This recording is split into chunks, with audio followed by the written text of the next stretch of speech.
Les causes sont nombreuses, mais les plus fréquentes en République du Bénin, nous allons pouvoir mettre l'accent sur ça. Nous avions d'abord l'excès de la vitesse, d'accord, qui crée d'énormes accidents en République du Bénin. Parce que d'abord, excusez-moi, peu de Béninois savent conduire. Ce que nous mettons dans conduire, c'est-à-dire ne respectent pas le code de la route. Et donc, ça occasionne ces événements que nous assistons surtout ces derniers jours. Il y a également l'état des véhicules. Les Béninois ne veulent pas entretenir les véhicules. Il y a ça également. Aujourd'hui, on ne parlera plus, on ne parlera plus de l'état de nos routes parce que le président Talon a beaucoup essayé et nous prions pour lui et on lui dit merci. On peut mettre l'accent sur ces deux éléments-là. Normalement, on devait parler aussi de l'état de la route. D'accord? Mais les localités dans lesquelles ces événements se sont produits, là, ce n'est pas l'état de la route. Ce n'est pas l'état de la route. Ça doit être forcément l'excès de la vitesse ou l'état du véhicule. Avant de devenir usager de la route, d'abord tu quittes ta maison. Il faut savoir que tu dois revenir.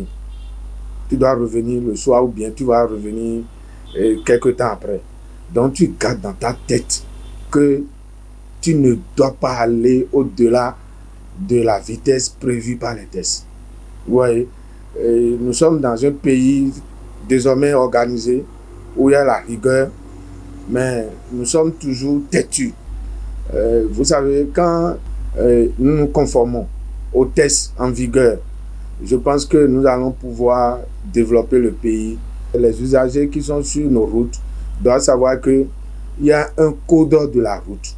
Limitation de vitesse, ils doivent respecter. Les gens ont mis les panneaux, mais peu de personnes respectent ces panneaux-là, ces signalisations routières, etc. Ils violent seulement le code de la route allègrement et ça ne leur dit absolument rien. Et ça occasionne plusieurs dégâts. Et ça nous rend, nous autres, soucieux. Nous qui sommes des acteurs de l'éducation routière en République du Bénin, ça nous rend soucieux. Donc nous leur demandons, quand vous êtes ivre, c'est-à-dire quand vous prenez vos boissons, d'accord, alcoolisés surtout, ne conduisez pas. Restez chez vous, s'il vous plaît. Celui qui prend de la boisson alcoolisée ne doit plus conduire. Celui qui est fatigué ne doit plus conduire. Celui qui est malade ne doit plus conduire.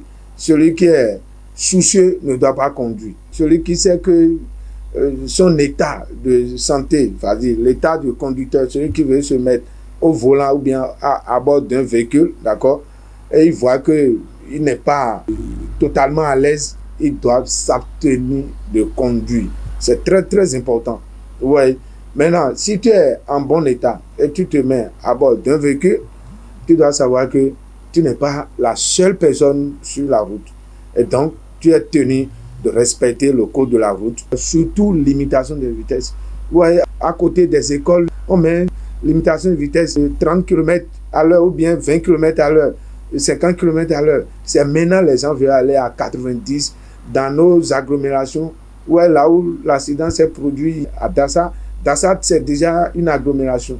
Là où la chose s'est produite, c'est déjà une agglomération. Limitation de vitesse, il y a des panneaux qui sont implantés, mais qui ne sont pas respectés. Aussi, les voies sont larges aujourd'hui. Donc, il faut que chacun respecte son côté. Chacun respecte son couloir et qu'il sache comment conduire pour aller et revenir le soir.